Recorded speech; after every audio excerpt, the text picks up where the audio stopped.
Hello friends, welcome to my channel educational update. Friends, हम पढ़ रहे थे राजस्थान इतिहास और राजस्थान इतिहास में हम पढ़ रहे थे राजस्थान इतिहास के PYQ जो कि पिछली परीक्षाओं में आ चुके हैं और आने वाली भर्ती एग्जाम्स में भी आ सकते हैं। तो आइए चलते हैं क्वेश्चन नंबर फर्स्ट से। पृथ्वीराज दासों के अनुसार राजपूतों की उत्पत्ति हुई। इसका राइट आंसर है ए, अग्निकुंड से। पृथ्वीराज दासों के अनुसार राजपूतों की उत्पत्ति अग्निकुंड से हुई थी। क्वेश्चन नंबर 2, निम्नलिखित में से किस राजवंश ने अपना उद्गम मिथकीय अग्निकुंड से नहीं जोड़ा? तो यहाँ पर राइट आंसर है सी, चंदेल वंश ने। मतलब चौहान, सोलंकी और परमार, इन तीनों का उद्गम माना गया है अग्निकुंड से, लेकिन चंदेलों का नहीं माना गया है। क्वेश्चन नंबर 3, निम्न में से कौन से वंश की उत्पत्ति अग्निकुंड से नहीं हुई है? यहाँ पर इसका राइट आंसर है ए, सिसोदिया वंश की उत्पत्ति। क्वेश्चन नंबर 4, राजपूतों को हूणों की संतान बताया है। तो इसका राइट आंसर है VA स्मिथ ने राजपूतों को हूणों की संतान बताया गया है। क्वेश्चन नंबर 5, निम्न में से किस इतिहासकार ने राजपूतों को शक अथवा सिथियन जाति के वंशज माना है? तो इसका राइट आंसर है कर्नल जेम्स टोड, जिन्हें घोड़े वाले बाबा भी। क्वेश्चन नंबर 6, चौहान राजवंश के संस्थापक आदि पुरुष हैं। तो इसका राइट आंसर है डी, वासुदेव चौहान। बिजौलिया अभिलेख किस वंश के इतिहास की जानकारी का महत्वपूर्ण साधन है? तो बिजौलिया अभिलेख हमें चौहानों के बारे में बताता है।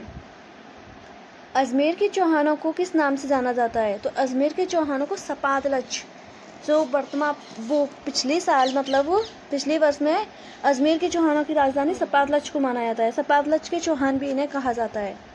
चौहान शासकों की प्रारंभिक राजधानी कौन सी थी? चौहान शासकों की जो प्रारंभिक राजधानी थी अहिर छत्रपुर, जो कि वर्तमान में नागौर जिले में स्थित है।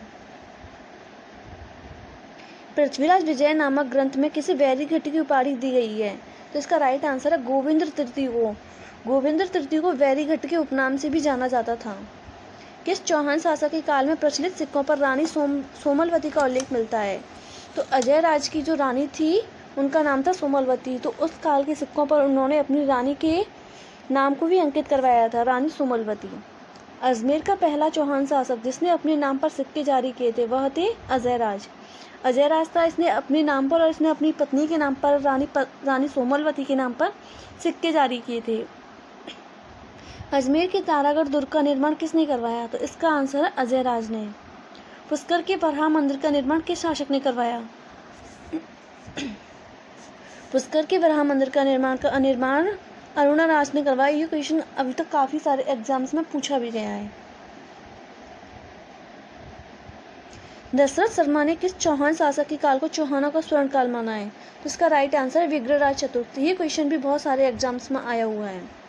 ललित विग्रहराज के रचयिता सोमदेव किस चौहान शासक के दरबार में थे? इसका राइट आंसर है विग्रहराज चतुर्थ, जिन्हें बीशल देव के नाम से भी कहा जाता है, क्योंकि ये जो अपनी रचनाएं लिखते थे उनमें ज़्यादातर बीशल देव नाम से अंकित करते थे। नाटक ललित विग्रहराज की रचना की गई थी सोमेंद्र द्वारा। विग्रहराज चतुर्थ की साहित्यिक रचना हरकेली है। जो इनकी साहित्यिक रचना है हरकेली, वो नाटक है, भजन संग्रह, कविता, क्या है? तो इसका राइट आंसर है बी, नाटक।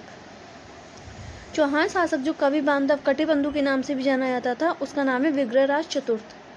निम्नलिखित चौहान शासकों में से किस शासक को बीसल देव के नाम से भी जाना जाता? तो हम ऊपर ही पढ़ चुके हैं कि जो विग्रहराज चतुर्थ था वो अपनी रचनाओं में अपना नाम बीसल देव अंकित करते थे, इसलिए इन्हें बीसल देव भी कहा जाता था। किस चौहान शासक के द्वारा अजमेर में जो संस्कृत पाठशाला बनवाई थी उसे तोड़कर ऐबक ने 2.5 दिन का झोंपड़ा बनवाया? तो विग्रहराज चतुर्थ। निम्नलिखित में से किस शासक के राज्यकाल के दौरान दिल्ली शिवालिक स्तंभ अभिलेख उत्कीर्ण कराया गया था? तो इसका राइट आंसर है विग्रहराज चतुर्थ। इस इतिहास में हम देखेंगे चौहानों के बारे में तो सबसे ज़्यादा महत्वपूर्ण विग्रहराज चतुर्थ को ही माना गया है। विख्यात स्मारक 2.5 दिन का झोंपड़ा तत्कालीन संस्कृति महाविद्यालय का निर्माण किसके द्वारा किया गया? इसका राइट आंसर है विग्रहराज चतुर्थ के द्वारा। उस स्मारक का नाम बताइए जिसे 1198 में सुल्तान गौरी ने एक मस्जिद में परिवर्तित करवाया था। उसका राइट आंसर है 2.5 दिन का झोंपड़ा। कर्पूरी देवी किस राजपूत शासक की माता थी? तो उनका राइट आंसर है पृथ्वीराज चौहान तृतीय की जो माता थी उनका नाम था कर्पूरी देवी, और इनके ही संरक्षण में पृथ्वीराज चौहान तृतीय ने सिर्फ 12 वर्ष की उम्र में राज्यकाल संभाला था। पृथ्वीराज चौहान तृतीय का समकालीन चंदेल शासक कौन था? तो इसका राइट आंसर है ए, परमार देव। पृथ्वीराज तृतीय ने किस वर्ष महुआ के चंदेल शासक को परास्त किया था? तो यहाँ पे क्वेश्चन पूछा जा सकता है कि महुआ का युद्ध कब हुआ था? तो इसका राइट आंसर है 1182 ईस्वी में। तो ये युद्ध हुआ था पृथ्वीराज तृतीय और चंदेल के शासक परमार्दी देवी के मध्य ये युद्ध हुआ था। पृथ्वीराज चौहान की विजय नीति को बढ़ते क्रम में लगाते हुए सही उत्तर बताइए। तो यहाँ पे पूछा गया है कि पृथ्वीराज चौहान ने कौन कौन सी विजय, कौन कौन सी युद्ध लड़ी और उनके युद्धों को जो है वो उनको क्रम में लगाइए। तो सबसे पहले उन्होंने लगा था भंडानकों का दमन किया था उन्होंने, फिर चंदेल, उसके बाद चालुक्य, सबसे लास्ट में उन्होंने जो पतन किया था वो गढ़वाल वंश का किया था। यहाँ पे राइट आंसर है इसका पी। इस क्वेश्चन को एक बार आप फिर से देख लीजिएगा, काफ़ी इंपॉर्टेंट क्वेश्चन बनता है। भंडानक, चंदेल, चालुक्य और गढ़वाल। पृथ्वीराज तृतीय और मोहम्मद गौरी के मध्य कितने युद्ध लड़े गए थे? तो इसका राइट आंसर है 2। पृथ्वीराज चौहान और मोहम्मद गौरी के मध्य कुल 2 युद्ध लड़े हुए थे। इसमें पहले युद्ध में मोहम्मद पृथ्वीराज चौहान की तृतीय वो विजय हुई थी, लेकिन दूसरे युद्ध में मोहम्मद गौरी ने पृथ्वीराज चौहान को धोखे से बंदी बना लिया था। तराइन का द्वितीय युद्ध लड़ा गया था मोहम्मद गौरी और पृथ्वीराज चौहान के मध्य। सूफी संत ख्वाजा मोइनुद्दीन चिश्ती किसके शासनकाल में राजस्थान आए? इसका राइट आंसर है पृथ्वीराज चौहान के शासनकाल में ख्वाजा मोइनुद्दीन चिश्ती राजस्थान आए थे। पृथ्वीराज विजय के लेखक जयानक को माना जाता है और पृथ्वीराज राशों के लेखक माना जाता है चंद्र बरदाई को। दोनों क्वेश्चन एक जैसे हैं, आप इनमें कंफ्यूज मत हो जाना। किस शासक ने दल पोंगल की उपाधि धारण की थी? इसका राइट आंसर है बीशलदेव चौहान ने। चौहानों की रणथंभौर शाखा का प्रवर्तक संस्थापक कौन था?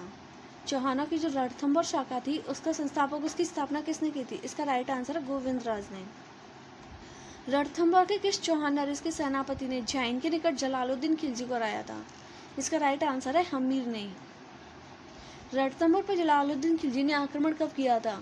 तो इसका राइट आंसर है 1291 पर सर्वप्रथम जलालुद्दीन खिलजी ने आक्रमण किया था, लेकिन जो रणथंभौर का प्रथम शाखा हुआ था वो हुआ था 1301 ईस्वी में।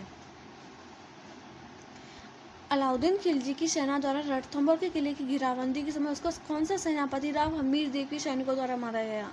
तो इसका राइट आंसर है नुसरत खां। तो उसके 2 सेनापति गए थे अलाउद्दीन खिलजी के, उलुग खां और नुसरत खां। उनमें नुसरत खां की मृत्यु हो गई थी और उलुग खां वहां से बचकर भाग आया था। Question number 38। 1299 ईस्वी में रणथंभौर पर अलाउद्दीन खिलजी के आक्रमण का सामना हमीर देव के किन 2 सेना नायकों ने किया था? तो इसका राइट आंसर है भीम सिंह एवं धर्म सिंह। ये क्वेश्चन काफ़ी बार एग्जाम्स में पूछा गया है, काफ़ी इंपॉर्टेंट क्वेश्चन बनता है। तो यहाँ पे हमने PYQ और MCQ दोनों का समावेश किया गया है, क्योंकि जो PYQ पहले एग्जाम्स में आ चुके हैं, MCQ जिन्हें हम वर्तमान में जो भी एग्जाम्स चल रहे हैं उनमें वो क्वेश्चन आ सकते हैं, इंपॉर्टेंट बन सकते हैं। हमीर के किन 2 मंत्रियों की गद्दारी से रणथंभौर का पतन हुआ था? तो यहाँ पर इसका राइट आंसर रणमल एवं रत्तीपाल की। किस ग्रंथ में हमीर चौहान व अलाउद्दीन खिलजी के मध्य हुई युद्ध का सजीव वर्णन मिलता है? इसका आंसर है खज़ाइन उल फतूह। जालौर के चौहान वंश का संस्थापक कौन था? तो इसका राइट आंसर है कीर्तिपाल। प्राचीन शिलालेखों में जालौर को किस नाम से जाना जाता था? जालौर को जाना जाता था जवालीपुर। अलाउद्दीन खिलजी ने शिवाना को जीतकर उसका क्या नाम रखा था? शिवाना को जीतकर उसका नाम रखा था खैराबाद। अलाउद्दीन खिलजी की निम्नांकित विजयों को कालक्रमानुसार व्यवस्थित कीजिए। तो फ्रेंड्स ये क्वेश्चन तो काफ़ी बार एग्जाम्स में पूछा गया है, काफ़ी बार इसको किया हुआ है, सॉल्व किया हुआ है, काफ़ी बार आप भी क्वेश्चन को देख के समझ गए होंगे क्वेश्चन कितना इंपॉर्टेंट है। तो सप्तम अलाउद्दीन खिलजी की विजय थी, इन्होंने सप्तम आक्रमण किया था रणथंभौर पर। जो पहला शाखा हुआ था राजस्थान का वो हुआ था रणथंभौर का 1301 ईस्वी में, और सेकंड नंबर पे था चित्तौड़ का जो कि 1303 ईस्वी में हुआ था, और सिवाना का 1308 ईस्वी में शाखा हुआ था, और जालौर को जीता था उन्होंने 1311 ईस्वी में। तो यहाँ पर आप सेटिंग मैच कर लीजिए इनको, A C D B। Option number A। Sirohi Chauhan वंश का संस्थापक था। सिरोही के चौहान वंश की संस्थापना कौन था? तो इसका आंसर है राव लुम्बा।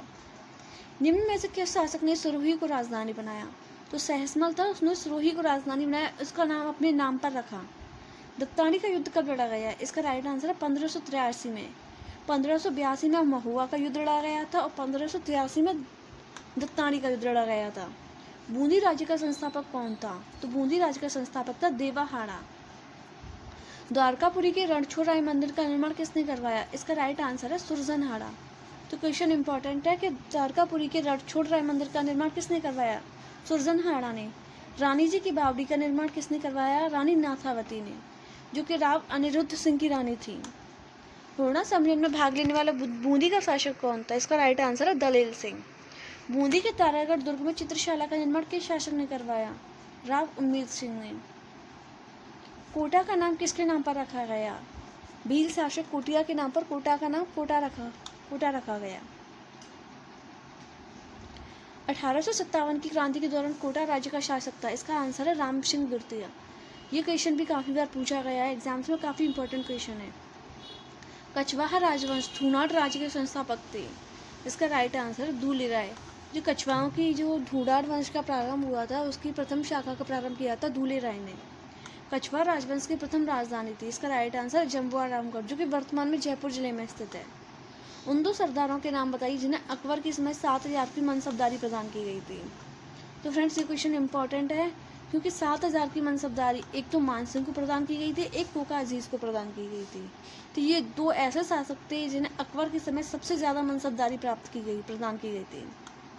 निम्नलिखित में से किस राजपूत मनसबदार को अकबर ने फर्जंद की उपाधि प्रदान की? तो फ्रेंड्स ये फर्जंद वाला क्वेश्चन वनपाल के एग्जाम्स में जो 2022 या 23 में एग्जाम हुआ था, तो उसमें यही सेम क्वेश्चन आया हुआ था कि अकबर ने फर्जंद की उपाधि किसे दी थी। फर्जंद मतलब अकबर किसे अपने बेटे समान मानता था। तो इसका राइट आंसर है मान सिंह को। महाराजा मान सिंह की मृत्यु कहाँ हुई थी? तो इसका राइट आंसर है महाराष्ट्र में। पुरंदर की संधि किन शासकों के मध्य हुई थी? पुरंदर की संधि हुई थी मिर्जा राजा जयसिंह व शिवाजी के मध्य, और यह संधि हुई थी 1665 ईस्वी में। जयपुर के शासक जयसिंह द्वितीय को सवाई की उपाधि दी थी। इसका राइट आंसर है औरंगजेब ने। जयपुर शहर की स्थापना 1727 में आप सभी जानते होंगे। तुंगा युद्ध किन के मध्य लड़ा गया? प्रताप सिंह और महादजी सिंधिया के मध्य तुंगा का युद्ध लड़ा गया था। जयपुर का कौन सा शासक कविताओं में अपना नाम ब्रजनिधि लिखते थे? तो सवाई प्रताप सिंह, जिनके काल में हवा महल का निर्माण करवाया गया था, सवाई प्रताप सिंह के, ये अपनी कविताओं में अपना नाम ब्रजनिधि अंकित करते थे।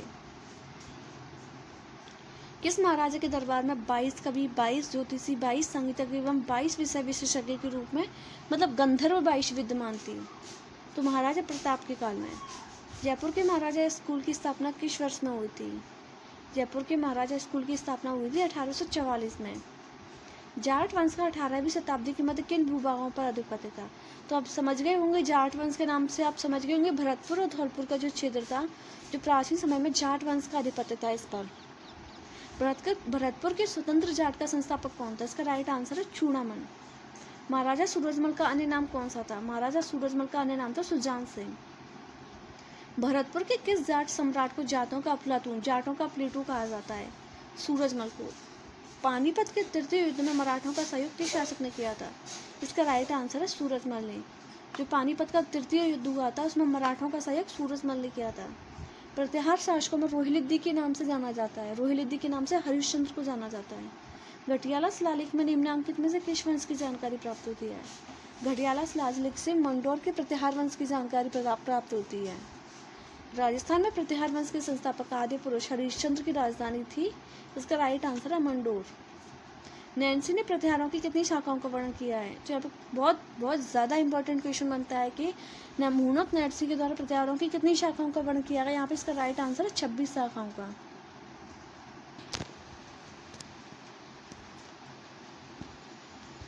प्रतिहार शासक जिसने सर्वप्रथम जालौर को अपनी राजधानी बनाया? इसका राइट आंसर है नागभट्ट प्रथम। गुर्जर प्रतिहारों की राजधानी कौन सी थी?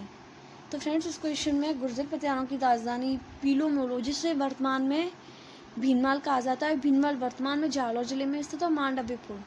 यहाँ पे इसके 2 क्वेश्चन राइट बनते हैं, ए और सी। त्रिपक्षीय संघर्ष प्रतिहार, पाल और राष्ट्रकूट की शुरुआत किसके शासनकाल में हुई थी? इसका राइट आंसर है वत्सराज के शासनकाल में त्रिपक्षीय संघर्ष की शुरुआत हुई थी। कुवलय माला नामक कथा संग्रह में कितनी देशी भाषाओं के नाम का उल्लेख हुआ है? तो इसका राइट आंसर है डी, 18 देशी भाषाओं का। ये क्वेश्चन भी काफ़ी ज़्यादा इंपॉर्टेंट है, बहुत बार एग्जाम्स में पूछा भी गया है। ओरछिया में महावीर स्वामी को समर्पित जैन मंदिर का निर्माण किस राजा के काल में हुआ? तो इसका राइट आंसर है वत्सराज प्रतिहार के काल में।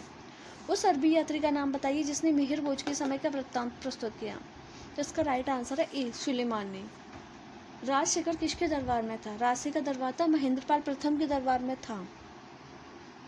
और इसके राजशेखर की काफ़ी सारी रचनाएं जो कि बहुत ज़्यादा एग्जाम्स में पूछी भी जाती हैं। निम्नलिखित में से कौन सी कृति प्रसिद्ध कवि, नाट्यकार और लेखक राजशेखर की नहीं है? तो सी, प्रभावक चरित्र, मतलब कर्पूर मंजरी, काव्य मीमांसा, बाल रामायण, ये तीनों ही राजशेखर की रचनाएं, लेकिन इनमें प्रभावक चरित्र ये राजशेखर की रचना नहीं। इसका राइट आंसर है सी। क्वेश्चन नंबर 83, युआन चौंग द्वारा लिखित पीलो मोलो के रूप में किस स्थान की पहचान की हुई? तो हमने अभी पढ़ा था कि भीनमाल, जिसे वर्तमान में जालौर भी कहा जाता है। प्रत्याहार शिलालेखों में पदाधिकारियों को उल्लेख यह आता है कि प्रत्याहार शिलालेखों में था, उनको पदाधिकारी क्या कहा जाता है? राजपुरुष, युवराज, मंत्री, रत्नी, तो उन्हें कहा जाता है राजपुरुष। यहाँ पे 4 ऑप्शन दिए गए हैं, इनमें हमें इन युद्धों को सम्मिलित करना है। तो गागरोन का युद्ध लड़ा गया था 1519 में। उसके बाद सारंगपुर का युद्ध लड़ा गया था 1437 में, काफ़ी ज़्यादा इंपॉर्टेंट है सारंगपुर का युद्ध। सुमेल का युद्ध लड़ा गया था 1544 में। और पाहेवा का युद्ध लड़ा गया था 1541-1542 में। तो इसका राइट आंसर है बी। तराइन का प्रथम युद्ध लड़ाया गया था 1191। यहाँ पे ए में 4th, किस ऑप्शन में? एक ही ऑप्शन में दिया हुआ है, तो यहाँ पे आप उनको मैच कर, इसका राइट आंसर है बी। यहाँ पे भी 4 ऑप्शन दिए गए हैं। मारवाड़, तो सर्वप्रथम हम आमेर से सी से मैच करते हैं 4th को, कछवा, तो सी में 4th। सिर्फ एक ही क्वेश्चन में मैच हो रहा है, आप इसको एलिमिनेट करके इनका आंसर पता लगा सकते हैं। अगर आपको 4 ऑप्शन भी याद नहीं है तो यहाँ पे सी में 4th सिर्फ एक ऑप्शन में दिया गया है, तो इसका राइट आंसर है ए। मारवाड़ को राठौड़, मेवाड़ सिसोदिया वंश से संबंधित है, आमेर कछवा और बूंदी की हाड़ा प्रसिद्ध है। निम्नलिखित जोड़ों में से कौन सा एक सही मेल है? तो राणा कुंभा गोहिल नहीं, सिसोदिया वंश से संबंधित है, यहाँ पे गलत है। राणा सांगा, ये सिसोदिया वंश से संबंधित है। राम मालदेव चौहान वंश से संबंधित है। यहाँ पर रावचंद्र सेन जो कि जैसलमेर के भाटी वंश से संबंधित है, तो यहाँ पे इसका राइट आंसर है डी। फ्रेंड्स, ये जो हमने 88 PYQ किए हैं, ये किसी न किसी एग्जाम्स में पूछे गए हैं, आगे के एग्जाम्स में पूछे भी जा सकते हैं। अगर आप ऐसे ही PYQ की सीरीज चाहिए तो प्लीज़ वीडियो को लाइक, शेयर एंड सब्सक्राइब ज़रूर कीजिएगा। अगर आपको वीडियो पसंद आती है तो प्लीज़ चैनल को सब्सक्राइब ज़रूर करेगा। Thank you.